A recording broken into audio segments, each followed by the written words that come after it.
횡단보도 신호등이 녹색으로 켜지고 도로를 건너는 초등학생. 그 순간 우회전하던 덤프트럭이 학생을 덮칩니다. 차에 치인 학생은 결국 숨졌습니다.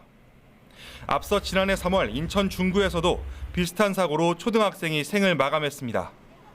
지난 2018년부터 3년 동안 우회전하는 차에 치여 횡단보도에서 숨진 사람만 94명. 이 때문에 횡단보도 앞 일시 정지 의무를 강화한 새 도로교통법이 오는 12일부터 시행됩니다. 교차로 우회전은 전방 차량 신호 색깔에 따라 크게 두 가지 방법이 있습니다.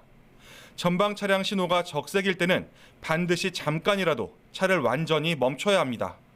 이때 보행자가 없으면 천천히 우회전할 수 있는데 대신 사고가 나면 신호 위반 책임을 져야 합니다. 전방 차량 신호가 녹색이면 보행자가 있을 땐 일시 정지, 보행자가 없으면 언제든 멈출 수 있는 느린 속도로 운행하면 됩니다. 특히 새 법에 따라 보행자가 횡단보도를 건너려고 인도에서 기다릴 때도 반드시 일시 정지해야 합니다. 경찰이 운전자 혼선을 막기 위해 일찌감치 현장 계도 활동에 나섰는데 안녕하세요. 잠깐만요. 안녕하세요. 지금처럼 보행자 불이 들어왔잖아요. 네네. 이때는 사람이 없을 때는 서행한 다음에 가도 상관없지만 저 건너편에도 사람이 있을 경우에는 빨간불이어도 멈췄다가 가시고요.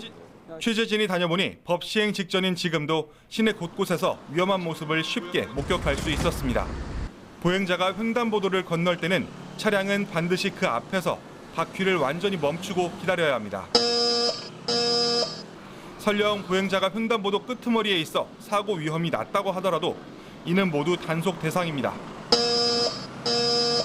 법이 시행되면 보행자 보호 의무 위반 시 승용차 기준 범칙금 6만 원이 부과되고 사고를 내면 5년 이하의 금고 또는 2천만 원 이하의 벌금에 처해질 수 있습니다. 아직도 많이 헷갈리십니까? 그래서 다시 정리하자면 앞으로는 우회전 후 횡단보도가 있는 곳이면 차를 잠시 멈췄다가 1, 2초 후 다시 출발한다. 이렇게 생각하는 게 좋겠습니다. YTN 김민석입니다.